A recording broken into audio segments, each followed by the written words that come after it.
Hello and welcome back to the High Note Podcast. I am your host, Sean Smith. Hey, thank you for joining me, everybody. If you're new to the High Note, welcome. Check me out at highnoteblog.com. That's where you can find New Music Friday every Friday. I also post blogs, so if you're into reading, check out High Note Blog. You can also follow me at High Note Blog anywhere you get your social media. And please, if you haven't already, give me a subscribe here. Thanks for joining, and maybe leave a review if you like this episode. Today, I have another episode from the Philadelphia Folk Festival that I recorded.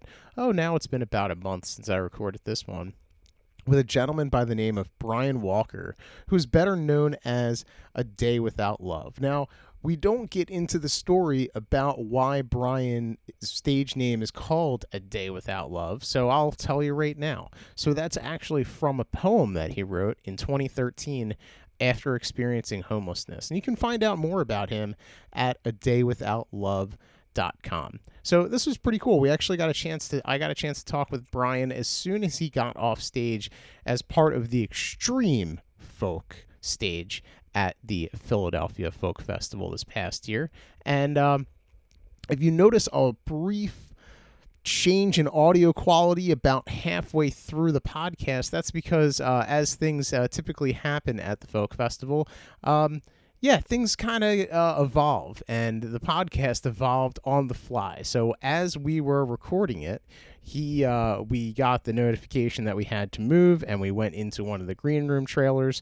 So the podcast quality actually improves about halfway through. So hang in there if you're not into the first half. So you can check out A Day Without Love, as I mentioned before, at adaywithoutlove.com. He's currently on tour. Brian Walker is the guy who is A Day Without Love. He's currently on tour throughout the United Kingdom. So he's in Edinburgh, Newcastle upon Tyne. I hope that I'm saying that correctly. Manchester, Nottingham, London, Bristol, Belfast, Dublin, and Bangor. So if you're over there in the UK, go ahead and check him out. And also, if you're a fan of podcasts, Brian has his own podcast called Dreams Not Memes, and you can get that anywhere that you listen to podcasts like Spotify. So without further ado, please enjoy my interview with A Day Without Love, and also be on the lookout because his new album is going to be coming out soon, and we're going to talk about that in the episode. Thanks a lot and enjoy the episode.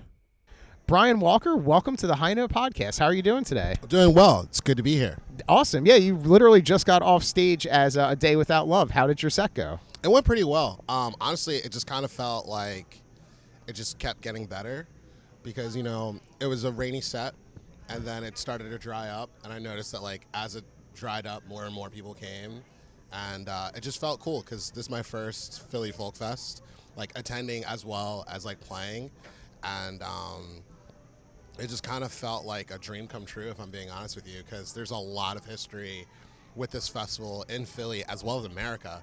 So, yeah. That's awesome. Yeah, because you're from here originally, right? Yep. I was born in Germantown Hospital, raised in Northwest Philly, went to elementary school in Northwest Philly, moved in the edge burbs. There's some edge burbs, and I call edge burbs Upper Darby. Did not live in Upper Darby.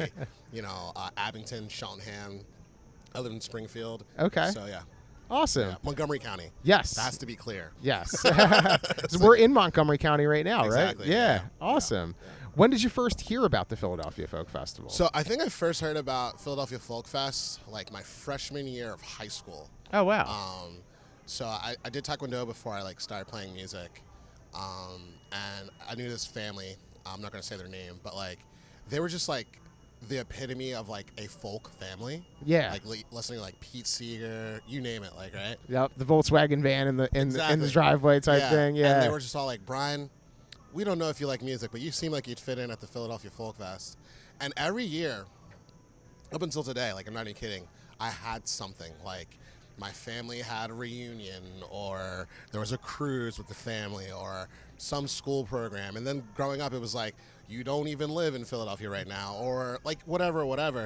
And when I got invited to this, I was I have to make a tour where this works out. Oh, wow. And that happened. Oh, that's awesome. Yeah. Cool. So you just got here, a little bit of rain, but what are your Yeah. impressions of the festival so far? It's so cool. I've been playing a lot of festivals this year. I've been playing music festivals for a number of years, but like this is the most amount of music festivals I've ever played in a year ever. And I could say this thing is just fantastic. And the reason why I say fantastic, and I had to take a pause, was like, I'm still taking it in that I took a shuttle, like a golf cart, with my gear in. I never thought in my life that I take a golf cart to get to stage. Like, that's crazy. And, like, yeah, it was really cool. That's awesome. Yeah. That's great. Yeah, well, there are a lot of hills here, so I'm glad you didn't have to walk the hills. Yeah, that would be bad. That would be very bad. So let's take it back a little bit before you tell me about this current tour. For sure. When did you start playing music? When did you start getting interested in music? Before A Day Without Love started, I started picking up the guitar on my 18th birthday. I had an interest in music like my whole life, but I was just doing other things. But like when I really said like, hey, I'm gonna learn this, it was 18. I had introductions to music just like any kid, like had a toy piano, recorder, stuff like that. But at 18, the grade school recorder. Yeah. yeah, learn basic rhythm, all that stuff. But like guitar for me, I'm mostly self-taught. I do have a guitar coach currently, but like that started with like a Guitar for Dummies book that my grandfather gave me. Yep. Like of all things. And then I started doing the YouTube like lesson thing. And then I just like learned from buddies that were in bands. Like, hey, how do I do this? How do I do that? How could I like make chords sound better? But it wasn't until like a year and a half I started writing comedy songs because I was afraid to express my real feelings. And then almost 2 years in, I had a friend who currently like lives in Florida as a music teacher, who said like, hey, I've read your poetry like on like Zanga. That dates us, right? I think you could write real songs. And I was like, can I? Like, won't people laugh at me? And he's like, no. You should like really do this. And then his bandmate was like, I also think you could really sing as opposed to like, blurting things out. And then they kind of like, I mean, they were always my friends, but they kind of like encouraged me to like really try. Yeah. And I was just playing shows, like, and the only connect I had to do shows was them and this person who actually is part of the Philly Folk Fest Connect, Liza Maris, right? Okay. Liza Maris is a photographer for Philly Folk Fest. This is very full circle, and this happened during my performance. Ran an open mic at the Keswick, like at the Keswick coffee shop, right next to the Keswick Theater. Oh, cool. It's not near next to the theater now. It's across the street. And that, for me, was like my real introduction to folk and folk punk and the idea of community. And it was like new bands were starting out of the open mic and shows would happen on Fridays. And like that's when I started saying like, wait, this is cool. That was like my first scene, right? And I didn't start A Day Without Love like formally until I was 24. But like that 18 to 24, like those formative years of just playing, I was just really trying to say, how many friends and how many house shows can I play? Oh, wow. With no like direction or like release schedule or anything like that. Yeah. So yeah. That's awesome. Yeah, that's like, I don't know if this is true, but I think I heard like Joe Rogan say this years ago on his podcast, but that's how Kevin Hart became Kevin Hart was through the old school email list. Yeah. He would go to a show and he would have an email list and he would hang out afterwards and just introduce himself to people, hi, blah, when he was, nobody, when he was just coming up. And then those became his following. Those became his people one by one. Literally, you get made fans one by one. Mm-hmm. That seems like that's like a Philly thing, I think. I would say so. I mean, like, even though like I don't live here anymore, and I still, of course, play here and stuff, I still feel that way. Even today's performance, there were a lot of people I didn't know, but for the people that I saw on the stage, I didn't want because I didn't know I didn't want to take the time to like shout out everyone. That's what I usually do at like house shows and stuff. That's awesome. But my heart felt full because it was like I saw people that I knew from charity events, like that I just did community work with. I saw Liza, I saw someone that I met off a Zoom songwriting workshop, Miles Thompson, who's like very involved with this. Like, so it just was kind of cool to see like the sum of like the events and the parts of like things I did come into like one spot. Yeah. And I kind of feel, and then another person came up to me and they said, I saw that you were playing this show and I saw you at a different festival in Boston. I had to go see you. So like that stuff really just came to fruition for me. So That's so cool. yeah. Yeah. So tell me about this current tour. So when did you start? And when did you For start sure. your tour? So like consistently, I've been on the road since August 1st. Okay. But I've been touring this record for a number of months. Okay. And I did a tour run for 15 days. There were 2 days that were off. From Boston to Chicago, we stopped in Canada, through the Midwest, and now we're here in Philadelphia. And then I have 3 more dates with another songwriter throughout, the New England area, Maine, Connecticut, and Revere, which is like northern Boston, right? Got it. And that tour has been really great for me because, one, it's been able to fund my next tour to, Britain. Yeah. Oh, But, wow. it's also given me some root grounding. And what I mean by that is like the past couple tours have been mostly full band. I've been like touring this record full band, doing festivals full band. And I was like, all right, let me get back to basics. And I'm writing this new record. So it's like I'm like slipping in new songs while playing these current songs. Yeah. And it's kind of just made me go like, wait, I still have the creative juices. Yeah. And 2, like, hey, people can like it both ways. So Yeah. that's it's been feeling really good. So this is a solo tour currently? Yeah. Oh, awesome. Yeah. But you recently, so originally you were a band. A Day Without Yeah, Love was yeah. a 4-piece band, Yeah, correct? when it first started, it was a 4-piece band in 2013. And we were playing like The Fire, and a bunch of bars that no one's ever heard of because they don't exist. Like, JR's bar, if you remember that. That was a dive bar. Okay. And then there was the North Star bar. That's a throwback. Like anyone who's like Philly legend Yeah. or like has been around for a while knows what I'm talking about, right? But like we were doing a lot of those shows. And, we were playing with a lot of, like, Philly emo bands that, like, again, no one remembers, like Mumbler, you know what I mean? Yeah. And then, like, some of the bandmates, it wasn't even out of negativity, we're just like, I want to take this in another direction because I know you want to tour. And we don't. We just want to keep it Philly. So I started touring solo. And then I found a drummer. And I was touring as a 2-piece. And then, we had some creative differences. And then I went solo again. I stayed solo for a bit, like 3 or 4 years. And then when I moved to Boston, it was like I walked into a band because like I played a music festival in upstate New York where I met my now drummer, Justin Arena. And Justin and I had been touring similar circuits, but like we're from different cities. Yeah. So we were like, we're going to play music and we're going to do stuff together. And we have. That's almost awesome. for 2 years. Wow. And then my other 2 bandmates, Mabel Kiernan just lives down the street from me and also works with Justin. Okay. And then my guitarist happened to be friends with some of their friends. So it was really just like, hey, we're all kind of part of the same community. And we're intergenerational because it's like literally a band of millennials and Gen Z. And yeah, they've been learning my songs and now we're going to work on new songs in the future. That's So, awesome. Yeah. Now, when did you move to Boston? I moved to Boston October of 2022. Okay. So yeah. Got it. Yeah, Yeah. right after that was like just post-pandemic, Yeah. right? Yeah. Cool. And what's the music scene in Boston like compared to the music scene in Philly? So I would say it's like much smaller. It's like Philly Junior, to be Okay. honest with you. But at the same time, a lot of the same ethics, a lot of the same values. Like don't be mean, respect Yeah. each other, be very considerate. There's houses, there's art spaces, there's breweries, the whole 9. So yeah, That's awesome. yeah, Very cool. yeah. Yeah, so tell me about the album that you're touring on right now. Certainly. So Your it's most called- recent album. Oh yeah. It's called A Stranger That You Met Before, and it's a love letter to independent music.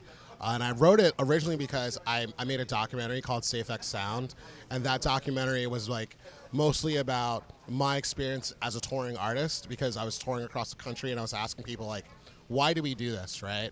Because like when house shows and like independent shows started, they were primarily for protests, right? Like fighting like, what's happening with the Vietnam War, fighting human trafficking and things like that. And, we still have those issues, but the issues look a little different. Yeah. So I made a documentary about that, and I was like, what if I scored an album to the documentary? Oh, wow. So I ended up just scoring instrumentals, but kept those songs. And I was like, hey, I'm going to make this 2 separate tour routes. Like, tour the documentary locally in Philly, and I did that. And then make the record about my love of connection. Okay. Because whether I'm full band or solo, I've made so many connections and so many friends and so many peers and collaborators across this country.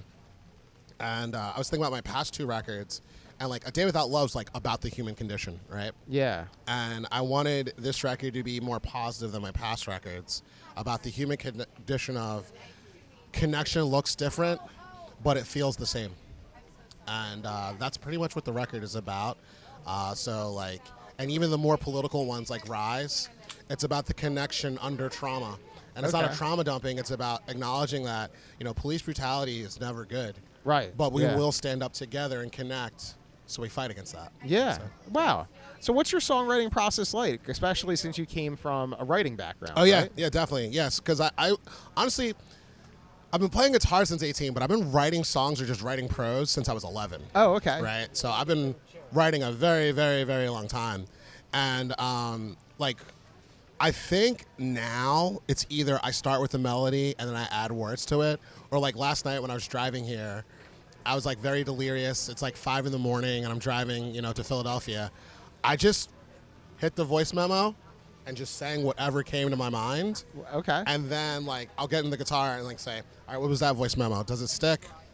All right, let's write some chords to it. Let's write an additional melody to the vocal melody. Yeah. And build from there. Because I play multiple instruments. Like I'm not great at every instrument, but I do play multiple instruments.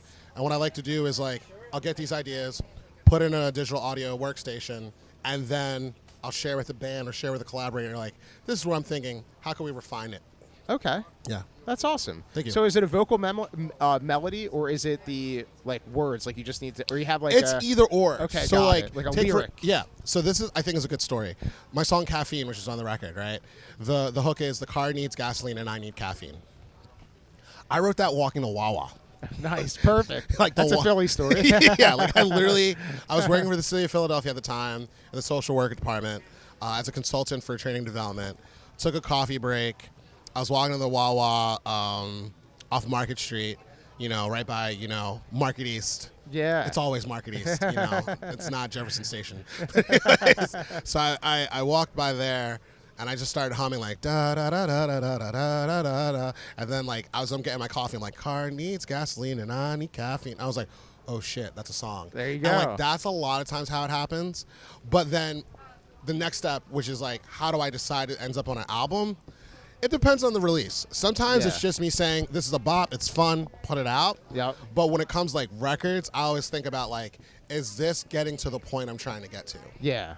Yeah, So, yeah. Absolutely. Yeah. That's really cool. Thank you. Now, has it changed at all since you said you have a guitar coach now? Do you Yeah. pick up the guitar a little bit faster than you did before, or Oh, are yes. you writing songs with the guitar as well? So yeah, I write songs with the guitars as well. And like sometimes I'll just play a riff and then say what builds from there. Yeah. Or I think to myself like, hey, my vocal melody needs to actually be a guitar riff. Yeah. Okay. Yeah. Or like that thing I wrote on piano or ukulele needs to be on guitar, or that thing on guitar needs to be banjo. So I definitely think about like the different voicings at which sounds, Yeah.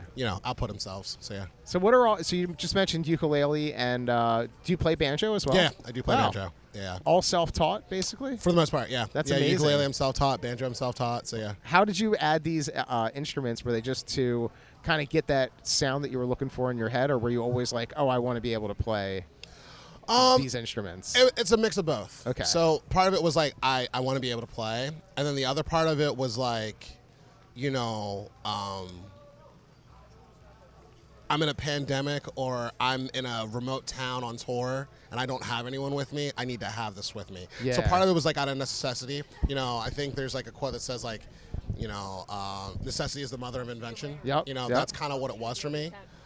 So like, I don't think I'll ever play banjo in a band, but I can't say never. But Not yet. Yeah, right. Yeah. But I could definitely say that like I've learned a lot of these instruments well enough to write or be in a band with, so then that way I could like build from there. So yeah. That's awesome. Yeah. So tell me about this new album that you're working on. So the record is about temporary connections, and it's basically an extension of the last record. I think before I even tell you about this record, I want to share this, and I had never actually got to share this.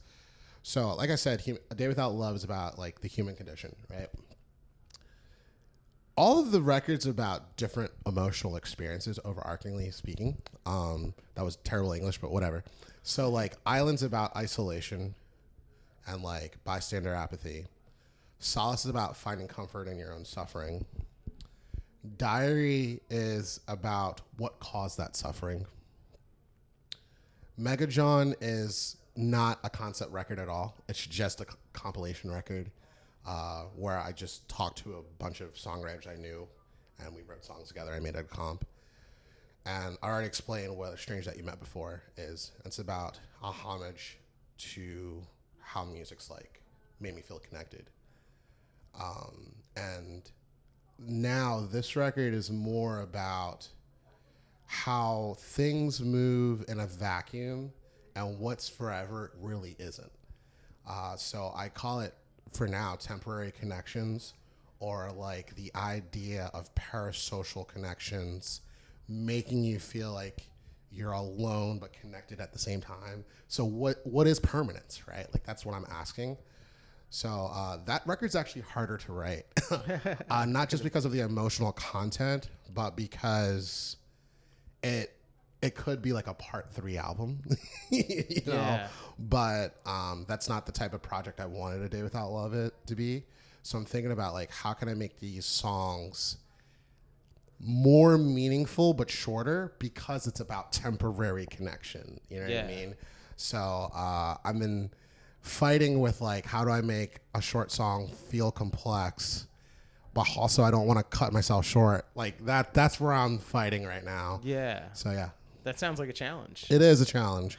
But I felt like it needed to happen because that's kind of like what I'm going through now in life. Like I'm 35 and like I'm not like jaded, but I am also realizing like, wow, I've been doing A Day Without Love since I was 24. I'm 35. Where's the time gone? And why is it that so many things move so fast? Yeah. And like I could say I still have a lot of homies, but so much has ended. And not because of cancel culture, just for the record. It's just like things really come and go. Yeah. And I feel like I need to write about that. That's awesome. Yeah. Do you like the idea of concept albums? I do. I always wanted A Day Without Love to be like a collection of concept records. Cool. And that was mostly inspired by hip hop artists. Okay. You know, like Common did it, Kendrick's doing it, you know. Yeah. And I was like thinking to myself, like, you know, A Day Without Love started with me being homeless because of Hurricane Sandy. That in itself was an experience and a concept. So I just kind of looked at it like, and prior to that, I was just doing what everyone does. I'm sad, let me write a song. Yeah. You know? So that's kind of like what I thought. And, you know, when the project's done, quote unquote, it would be like this selection or collection of like albums that helped me want to believe. So I hope it helps other people believe. That's amazing. Yeah. Do you think that you got a lot of art or the inspiration for art from Hurricane Sandy? Initially, yeah. Today, I wouldn't say so. I don't really play the songs from that record back then for so many reasons. I mean, I was 24, I'm 35 now, but also because like I think my take on bystander apathy then versus now is so different because I think then I was thinking very angsty, like no one cares about the world, blah, blah, blah, blah, blah. And it also had a lot to do with the fact that like I literally was isolated on Long Island, hopping couch to couch, bench to bench while being in grad school. And there was nothing that could be done for me. Whereas now, after a lot of life experience, I look at it as like bystander apathy still happens, but I think it's a lot is happening to people at once. Yeah. And more so than it did 11 years ago. So if something seems apathetic, it's more like there's more nuance. I'm seeing more nuance. And that's probably because I'm more wise now. Yeah. And I don't point the finger in such a negative way. I more look at it like, hey, if someone is like passed out on the ground, I can't assume that like, you know, no one cares about them. It could also mean that they're just practicing Shavasana, but it could also mean that like they like, you get what I'm saying? Like it's not so black and white. So yeah. But then I was thinking very black and white. So yeah. Do you think that was like a turning point, like Hurricane Sandy, like besides, you know, the unfortunateness of you, you know, being homeless, but do you think that that was like a turning point for you? Oh, it totally was, because even before Island was written, I wrote a song called Wake Up. I don't know if it's available anywhere anymore. But to the people that have it, kudos to you. But You're the real OGs. Yeah, it was my way of saying that, like, do something with this art or this talent or these words you have. And I think Hurricane Sandy was a turning point for me because I realized that nothing was promised. And, you know, this could all fall apart at any time. Your instruments, right now as we talk, like, my instruments are outside in a tent. For all we know, a bunch of people fell on them. Right, I'm just kidding. right. I hope not. But like, not at this festival. But like, anything could happen. Yeah. You know what I mean? So I just kind of like remember that time when I was like in my New York apartment in grad school playing my instrument. And, you know, this is pre-Hurricane Sandy, keep in mind. And I wrote that song, Wake Up. I was like, I need to stop letting time be taken for granted. Yeah. And I still feel that way today, you know, like, yeah, take care of yourself. I'm not being an advocate for that now with 90 minutes of sleep, but at the same time, just like, I don't want to be corny, but seize the moment. Yeah.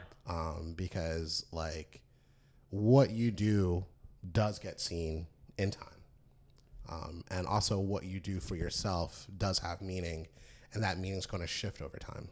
Yeah, definitely. Yeah. And do you think that inspires you to also, because you're also a podcaster as well, so Yeah. you get your art out in a couple of different mediums. Do you think that inspires you in your multiple mediums? So what's funny about the podcast is the quick answer is yes, but that did come out of touring.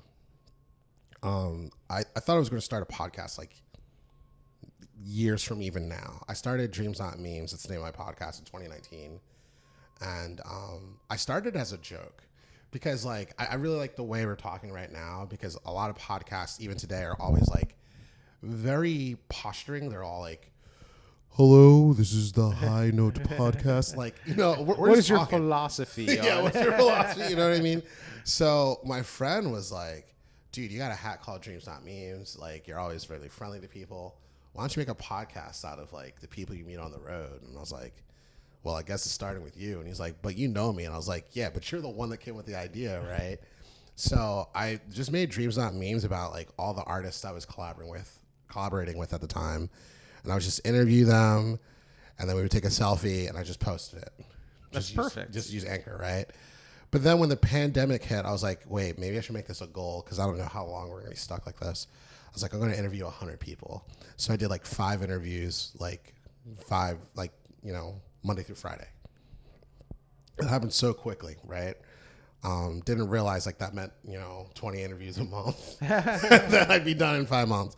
And then I was like, wait, I'm interviewing people from different parts of the world. And I was like, what if I did do another 100 interviews, but everyone from the United States? And then people from Canada started interviewing me. And I was like, all right, I'm going to do a goal. The goal is to interview 1,000 people about their careers, journeys, and passions and ambitions, and do 1,000 interviews and attempt to do it from every part of the world. With exceptions of like the undoables. Like, there's no way I'm going to find someone from like North Korea, right? Right, or like right. There are parts of the world where people are there, but internet isn't, Yeah. So, flash forward to now in 2024, I have about 339 interviews. And I actually have an interview in a couple days. Actually 2 interviews in a couple days with just like people of all walks of life. So Yeah. it is an extension of like my expression, but it's not just music. So like I interview creatives like in non-musical worlds, like people that like, sell art or, are there independent entrepreneurs or solopreneurs, startup company people, corporate enterprise people. So like, but the structure is the same. Like, why do you do what you do? How did you find what you do? What's the difficulty? What's some advice you have to give for future generations? And the goal of that is like to create this library of just people who are heroes in their own world. And when the podcast is done, no matter what comes of it, I can say I have a library at a moment of time that people can listen to at whatever the gatekeep is for podcasts about individuals that never made fame. Unfortunately, I have interviewed a few famous people, like niche famous, Yeah. about, their experiences, like the real vulnerabilities. Like, I interviewed someone who was called the Tinder Girl. Okay. And she was hanging out with like Paris Hilton and everybody. Oh, wow. And our interview was about don't get famous. Yeah. You know? Yeah. And like she was telling me about like why it was terrible. You know what I mean? I've also interviewed pageant queens, you know, like I've interviewed Miss Wyoming. Oh, cool. You know, Miss West Virginia. So like, yeah, it really ranges, but that I would say still is an extension of A Day Without Love, because A Day Without Love is about the human condition and the podcast is about like the human condition of becoming something you want to become. That's really awesome. Yeah. That's really cool. I Thank like you. that. Yeah, because everybody is like an artist. Like, you know, we're sitting in a room now and like, you know, who can build this room, like they're creating art. And I think Yeah. we see it more, or I see it maybe more in like woodwork and stuff like that. Oh, But really, totally. Yeah. everything, computer programs, you know, it doesn't matter what you're doing, any type of system, there is an art really to Yeah. that. And the person who's building that is an artist. Yeah. No, you're completely right. And I mean, to riff off that is a lot of musicians that I've met over the years, even my roommate, they work in trades. So they see art two ways, like, you know, the woodwork, the painting, the plumbing, the electrician work that they do day to day, and then the music they're creating. And sometimes you see it work in their pedal boards or the way that they customize their instruments. But you're completely right about that. So yeah, That's totally on awesome. point. Yeah. Every now and again, you know, I pull up. Yeah. But that's really awesome that you can do that. And do you pull songs from your interviews? Do you get ideas from that eventually? I think the only song that I've written where I did that is my song Show Friends. Show Friends is on the record of Stranger That You Met Before. And there's this line where I said music needs unity, it needs more diversity, I'm going to change this world. And I wrote it because at the time I was writing it, I was interviewing a lot of people who were minorities in their field. Like, you know, I interviewed a chef that was from Argentina and moved to Spain. The reason why they left Argentina is because Argentina is like very transphobic. Okay. And while Spain is also like a bigoted country, they're not transphobic in certain parts. So they were thinking like, where's a place where I could use my chef degree and not, you know, get shamed for being trans. And that same week, I interviewed with someone who talked to me about colorism in Africa, you know, which is something that doesn't get talked about, you know. And I think I had another, it just was like, all these interviews were about my marginalization, my experience in my industry. And I think there was just like somewhere along that line, I said like, I have to do something where like, I can't change the world. I was just saying that as a platitude, but I can be someone that gives platform to people in the best way that I can. And I hope other people do the same. Yeah. So I could definitely say that was a way that like my podcast influenced my writing. But if anything, like on a selfish level, selfish quote unquote, the podcast has helped me a lot with touring. There have been some people that like I've interviewed and years later they became a tour contact or a booking contact or a couch to sleep on. And I don't say that like I make a podcast so I have couch to sleep on. I'm saying that like it just so happened. Like there's this guy named Daniel Pond where we have like an hour talking about the Providence, Rhode Island music scene and why Providence needs the diversity, right? And that guy's booked me shows. He's booked me on festivals and stuff like that. And in return, like, you know, time to time, I'll help him with like, oh, you need a contact here. And now that I live in New England, like, we're just buds that we see each other time to time. So, Oh, that's great. yeah. And I'm sure that you're going to get more fans, like more people are going to be exposed to you. Either they listen to your music and then they start listening to the podcast or vice versa, right? Yeah, When that they has start listening- happened. That's Yep. really cool. Yeah, that totally has happened. That's awesome. Yeah. So you'd mentioned it before, but when are your next shows coming up? Yeah, totally. So, fortunately, I'm taking like a 4 or 5 day break. Okay. And then I'm going to be playing in the suburbs of Portland, Maine, in a town that I can't remember the name of right now. That's okay. It's a house show.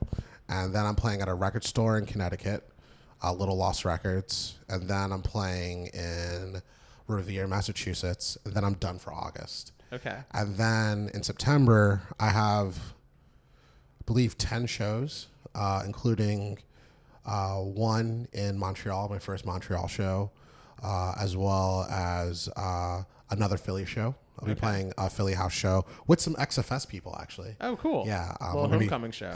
Yeah, a little homecoming show.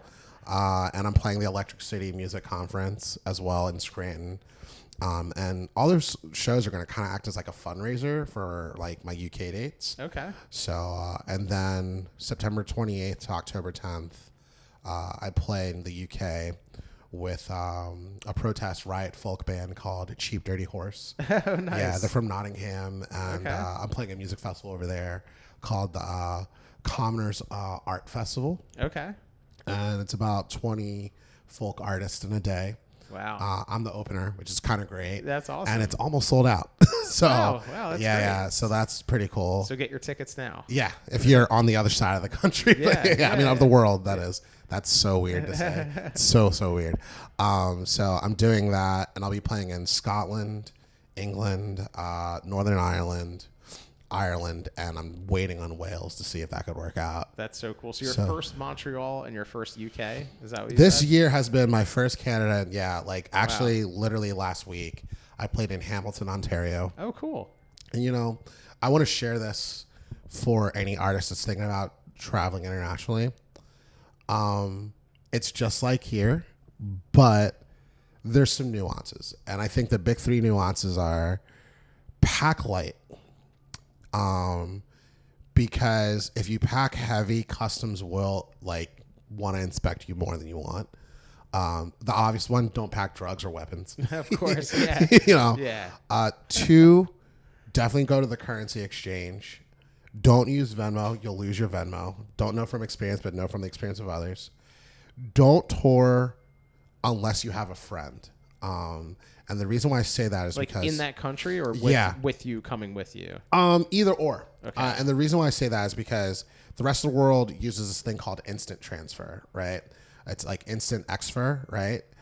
And that's basically like, you know, we have U.S. customary. The rest of the world does metric. We have Venmo, PayPal. Well, Venmo, Cash App, they use instant transfer. So if you have a friend with instant transfer, they could transfer those funds to your PayPal. Oh, got it. Right? Because the thing is, some people have PayPal, but everyone has instant transfer. Got it. So from a survival point of view, you're going to be able to like have that person as your liaison. Yeah. And then three, of course, have a buddy, which is like kind of 2A, to make sure you don't go to any of the wrong places. Right. That fortunately hasn't been my experience, but I have had peers that like, you know, they went to Scotland and they were on the streets of the motorcycle gangs of Scotland. Oh, no. Unfortunately, they didn't get robbed, but they could have. Yeah, yeah. You know, so like, you know, because touring in America, like whether you're just like, you know, Jersey, Philly, Delaware, or just like the whole country comes with nuances. But I feel like, especially coming from Philly, Philly will prepare you for the whole country. Oh, yeah. It really will. Like that's all there is to it. You know. That's so awesome. Yeah. And when can people expect the new album? I'm hoping to have the new album out by spring or summer of next year. Great. And I only say that because before the album, I have a couple splits coming out. Okay. For people that don't know, splits are like EPs with another artist. So I have a split with MJ Bones, who's actually opening for Kimya Dawson this upcoming week. Oh, wow. Yeah, and MJ, we have definitely developed like a really tight friendship. And we're playing in Connecticut in September. And they're like a folk ukulele artist. I also have a split coming out with a couple folk artists across the country, like The Last Arizona, Dana Scully and the Tiger Sharks, and Second Hands. And then my bandmates who have their own solo projects, we're doing a split. So those are the three. And then I also have a record where I played bass on. Oh, cool. And I kind of don't want to release a record while stealing the shine. You know what I mean? Right. Granted, it's different. I just don't want to like over promote, if that makes any sense. Yeah. And then I'm also singing on Black Guy Fawkes record. And he's another folk singer-songwriter, not from Philly, but from the Appalachia area. So like tentatively spring, summer, but I might push it back because I want those projects to come out and see the light before this record comes out. Yeah, that makes sense. Yeah. So where's the best place to follow you to like get up to date on all these projects? Bandcamp, Oh, totally. Social media? I would say more so social media, like definitely follow my Bandcamp because like a lot of those releases are going to live there. Yeah. So daywithoutlove.bandcamp. But otherwise, I would say my socials are A Day Without Love across the board. TikTok's is A Day Without Love band, but there's a difference. So like my Instagram's just kind of like my day to day. This is where I'm at. Hope to see you. Here's some musings. My TikTok is like a cesspool of whatever happened, whatever's on my mind. So if you're a fan of like memes and trolling and craziness, like for example, I posted that like Connecticut McDonald's was selling sausage, egg, and cheese for $14.39. That's crazy. Like, you know, like that's TikTok, right? Yeah, yeah. My YouTube is like occasional middle of the ground stuff. And then my like Facebook is just show listings. But I also have my website, daywithoutlove.com, and that's where like you get my merch and stuff like that. So that's awesome. Yeah. So Brian, I ask every guest 3 questions. So sure. is there anything that I shouldn't have asked that I should have asked before I ask you these final 3? No, I think you covered it. This is a good high note. Absolutely. We try to end on a high note. Yeah. So first question is, what was the first album that you ever received as a gift or went out and bought? It definitely was Nice and Slow by Usher on cassette. Wow. Yeah, on cassette. Yeah. That's awesome. Did you go out and buy it? No, like someone gave it to me. It was gifted to me. That's awesome. Which is crazy to think about it because I was like 12 or 11 and knowing what the song's about, that's wildly inappropriate. But anyways, yeah. But the 90s were a different time. It really was. Like thinking to myself, I was like, yeah, that would not uphold today. But anyways, yeah. That's awesome. Yeah. Do you remember your favorite song off that album? Or I think it was like the single. Oh, the single. Yeah, which made it crazier. Like that's all I had. I was just like, what is going on? So, that's awesome. Yeah. What was the first concert that you ever went to? First concert, I was a late bloomer when it came to music. Like I said, I started playing guitar at 18. Also at 18. So this is a 2-part answer. So my first outdoor show, which was like a festival, was the Springtime Festival at Lehigh University. That's where I went to college before I transferred to Penn State. Oh, cool. And it was Hello Goodbye and the Hush Sound. Okay. I don't know if anyone knows who those people are anymore. I don't. But like they were like MySpace bands. Okay. So that was like really cool. And Rockstar Energy Drink sponsored it. That's when like Rockstar was sponsoring every concert in the world, right? Yeah. And then my first like indoor concert was in Allentown at the Croc Rock. Okay. R.I.P. that venue. And the bands were Dance Gavin Dance, which is like a post-hardcore band. Yeah. And Alisana. Okay. Yeah, so that happened. And my first folk, I feel like I need to share this. And my first folk act that I saw live was Koji on the Roof. AKA, they're now known as Koji. And I believe they live in Philly now. We played shows. We haven't talked in like years. But Koji is a Lancaster, PA person because like, you know, Pennsylvania folk is a real thing. Yeah. So, Oh, yeah. Absolutely. Yeah. So, yeah. Oh, that's awesome. Yeah. So last question is, what is your favorite soundtrack or score from a movie? Musicals don't count. I'm going to say it's a tie between the Moldy Peaches soundtrack, you know, not the Moldy Peaches, the Juno soundtrack by the Moldy Peaches. Okay. And then the other tie is the Kill Bill soundtrack. Wow. Which I believe the RZA scored. Yeah. So, yeah. And Tarantino's always. So many good things. Yeah. Wow. Yeah, the Juno soundtrack, that was a good one. Yeah, and Kimya is playing this Thursday in Rhode Island, and I am parasocially connected to Kimya, not only because of MJ, but I've randomly said stuff on the internet about Kimya, and Grandpa Kimya Dawson on Instagram or TikTok has engaged, and I'm like, you know who I am? So like, yeah, that's always been pretty cool. So yeah, I saw her here years and years ago. Yeah, on the Kimya Dawson played Philly Folk Fest. Yes, she did. What? Yeah, I think it was the Alphabet when she did the Alphabet. Yeah. Around, so what was that, like between 2008 and 2010, maybe somewhere around there, maybe a little bit later. Yeah, big fan. I think I bought her album here. Actually, that's crazy. Yeah. Yeah, okay. I love that. That's awesome. Yeah. Cool. Well, Brian Walker, A Day Without Love, thank you so much for being with me today. Thank you. I appreciate you.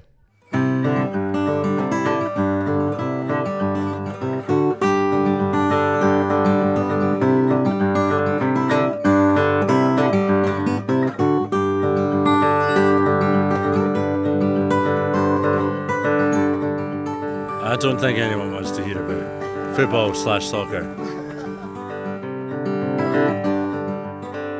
Oh, man, I'm stoked. I'm in the parking lot of a 7-Eleven in El Cajon, California.